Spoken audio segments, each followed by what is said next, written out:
Hello everybody and welcome to part 9 of Let's Play Shovel Knight Treasure Trove. Before I begin the next stage, let's buy all armor upgrades in the village. I go for a shopping.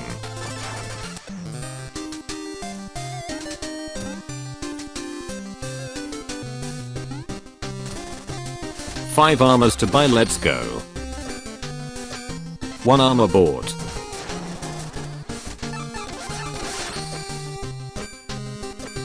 Two armors bought.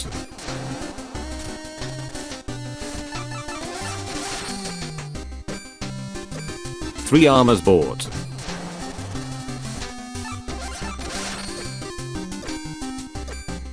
Four armors bought.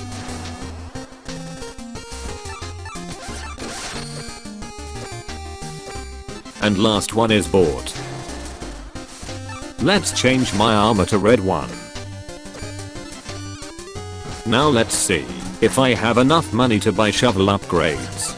And I have just enough for all 3 upgrades. Good thing I have all 3 shovel upgrades automatically. I don't have to change them as armor.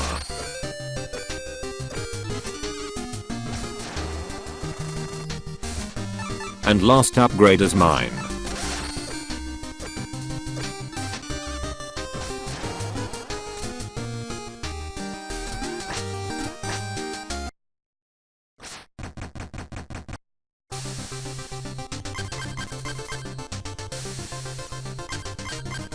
So let's start the stage. Clockwork Tower, Lair of Tinker Knight. One of main mechanic is conveyor belts. Blue conveyor belts go right and orange conveyor belts go to the left. A new enemy. It's called Electrodons. Electrodons wheel back and forth until their target draws near, then leap at him with an electric attack. They possess 2 hit points and deal 1 full damage point. Upon defeat they drop 1 green gem and 1 blue gem for a total of 15 gold. They can be knocked back when hit by the player, often into bits. A new enemy, Deer Wisms. Their attack is notably different to that of any other wisms. Rather than a small orb that travels forward, they create a gear. The gear will always fall downward if it can, and moves forward until it collides with something which will cause it to turn around. Dig slashes will not reflect these gears, but rather cause them to get tossed over Shovel Knight. This is Rolling Gears. Rolling Gears are a platforming challenge in Shovel Knight found primarily in the Clockwork Tower. They are large golden gears that roll across the screen, reversing direction if they hit a wall.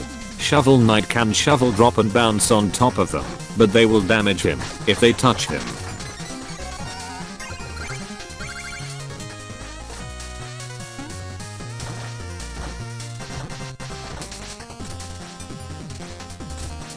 And on the left is a fishing spot. So let's see what I gonna fish out.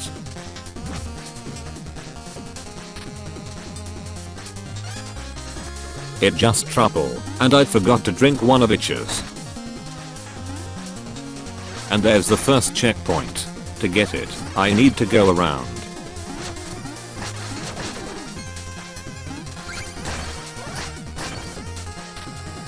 And in this room is a new mechanic. Drawbridges. They appear as small brown gear boxes on the end of an accordion-like arm that extends and retracts at regular intervals. Some are also activated by the player. Drawbridges are often positioned over pits or spikes and the protagonist must carefully time his jumps to avoid falling off. And there's the checkpoint. Let's try that again. There, that's how it done. Let's kill this dude before I go to the next room.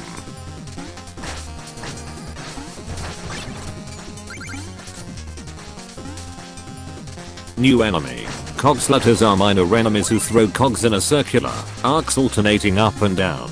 They are found in the Clockwork Tower stage. Cogslitters walk back and forth, although they can be at a standstill if walking on a conveyor.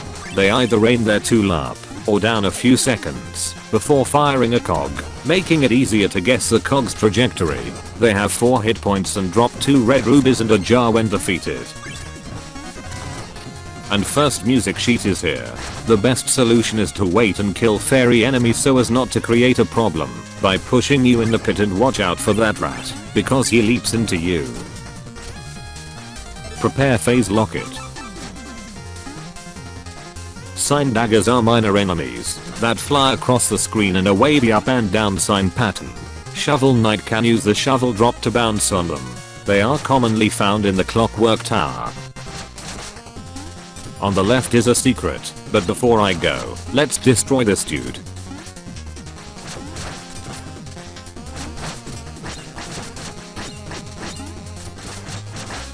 Oh my god, I'm going to die.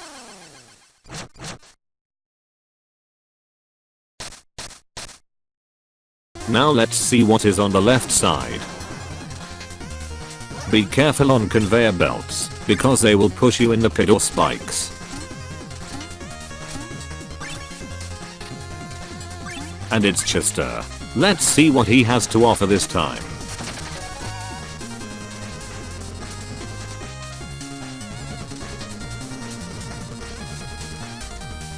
Mobile gear for 3000, ride over hazards and reach higher places.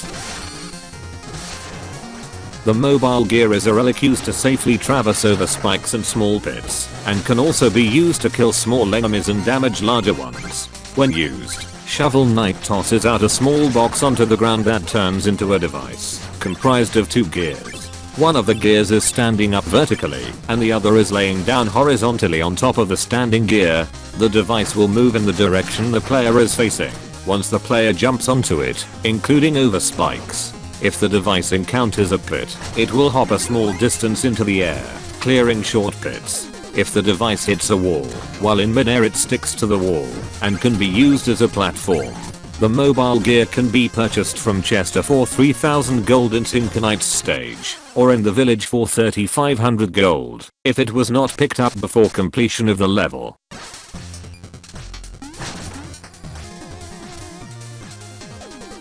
Before I do anything, let's get this checkpoint. In the room before this one is Sparkling Pit, so let's go see what is there.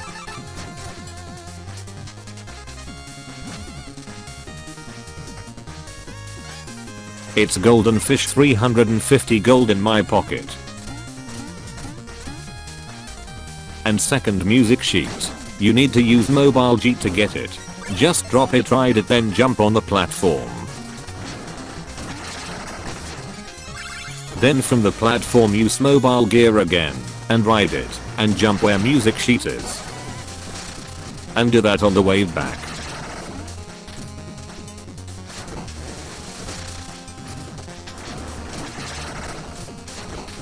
Let's explain what this is. Rollers are a platforming challenge in Shovel Knight found primarily in the Clockwork Tower. They appear as spinning cylinders with light blue and yellow stripes. The protagonist can stand on rollers as a platform, but he will slowly fall off of it as it rolls. By continuously jumping, the protagonist can stay on top of a roller indefinitely. Let's try that again. How stupid of me to die like that. Instead of a big jump, I did a small hop right into spikes. And now I need to deal with gold armor. Not one but 2 of them, and if I screw up I'm going on the spikes.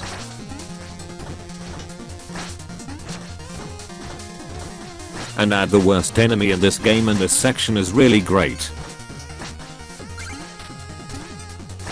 And new enemy, silver gold armor. Silver gold armors are the last variety of gold armors encountered. They combine the fighting style of green and red gold armors, possessing both the sword drop and the double thrust. They are the toughest variety to fight, and as such drop the largest amount of treasure, a gem worth 200 gold.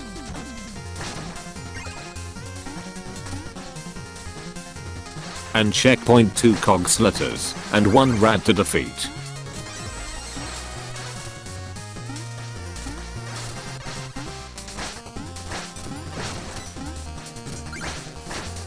Just like that.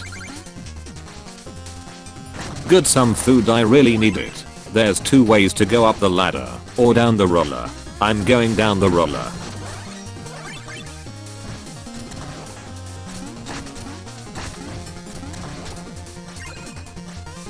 And gears are falling from the sky.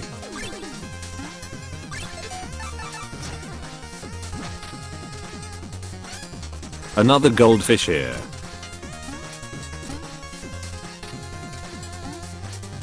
Just jump on the rollers so you can stay atop of it. And last music sheet is here. That shape where platform is going reminds me of Mickey Mouse. Am I the only one? I really hate this enemies here because they shoot gears in both directions. And they're on both sides and shoot at same time, so it's really hard to stay on the platform.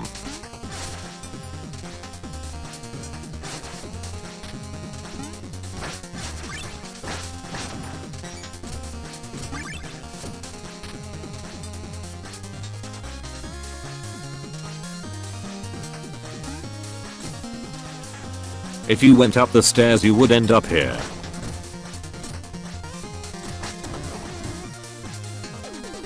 This part I auto scroll section from bottom to the top. There's a mix of moving platform, rollers, sign daggers, drawbridges and mix of blue and orange conveyor belts. Just take your time, don't rush. Be careful not to fall, because you will die. Don't stand still, always jump on this conveyor belts. And wait for a second before you proceed to the next conveyor belt.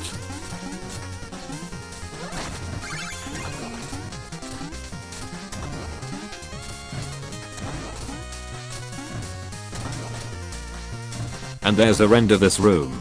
This wasn't so bad.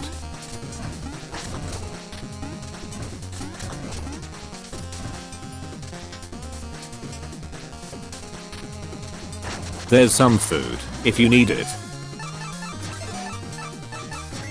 And to get to the checkpoint just attack this. I don't know what that is.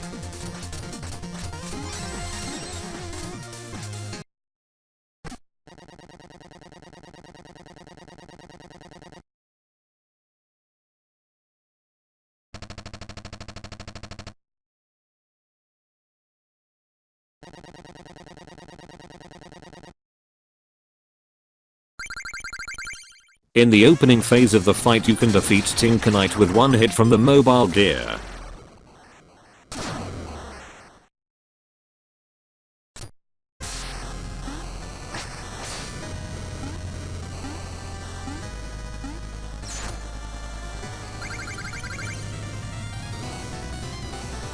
Once he gets into his match, the Tinker Tank, jump on the large missiles or shovel drop the bouncing bombs he fires to get up to the spinning lance. From there you have two options for damaging him. The first is to start pogoing on his head.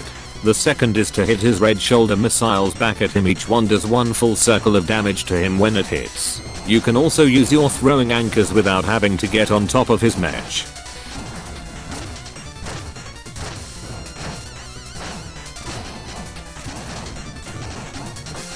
Here is some facts about Tinkerknight. Tinkerknight is the one of two bosses to have two phases, and thus two health bars instead of one. Tinkerknight's super weakness to his own stage's item appears to homage Mega Man 2, in which Metal Man was similarly defeated in a single hit by his own weapon, the Metal Blade. In the Japanese version he is called Machine Knight.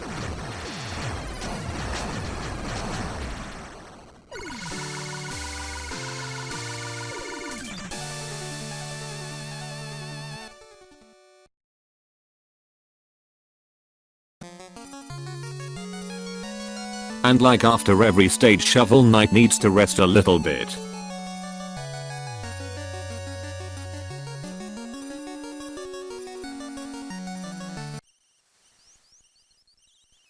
Don't forget to put out the fire before you leave.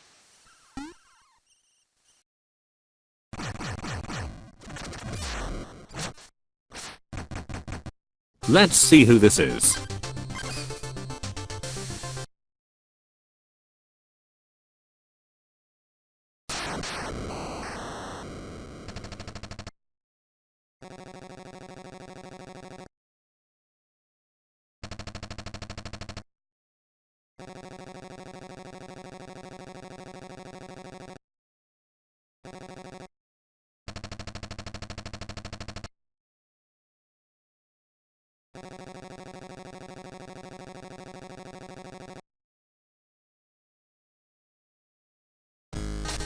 Phantom Striker is one of many warriors in the world of Shovel Knight. He is also one of the Wandering Travelers. His character was created by Stephen Ness as a director for a day. In Shovel of Hope, Phantom Striker follows the progression of Shovel Knight, but only appear on the map after clearing one of the main stages in the third quadrant. When encountered, the day sky turns to night, and he appears in a lightning burst. He then challenges Shovel Knight to a battle. Once defeated, judges and rewards the knight's performance. He then leaves as he came, but says that he will continuing observing their journeys. Depending on how well the player battled him, Phantom Striker will have different dialogue at the end of the battle and reward Shovel Knight or Plague Knight differently if their health goes below half of its amount, or if they heal. Phantom Striker will leave behind 10 gems with a value of 1 piece of gold each. But if they defeat him without losing half of their health or healing, Phantom Striker will leave a reward of 10 gems each with a value of 200 pieces of gold for a total of 2000 gold.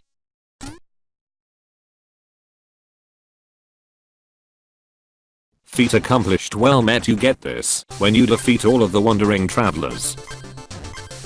And before I end the part, let's give Bard his music sheets and maybe buy rest of the upgrades if I have money to do that. I need to buy some magic upgrades if I have money to do that. I can buy 1 magic upgrade. And before I end the part, let's give Bard his music sheets.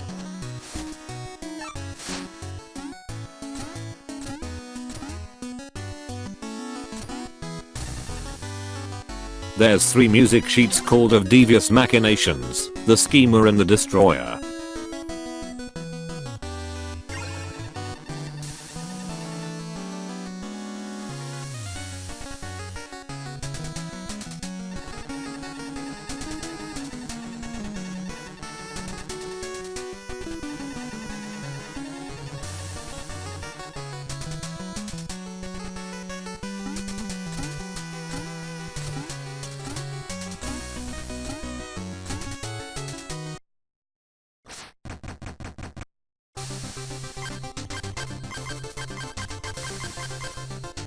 And I'm going to end part here. I hope you enjoyed, and I will see you in next one.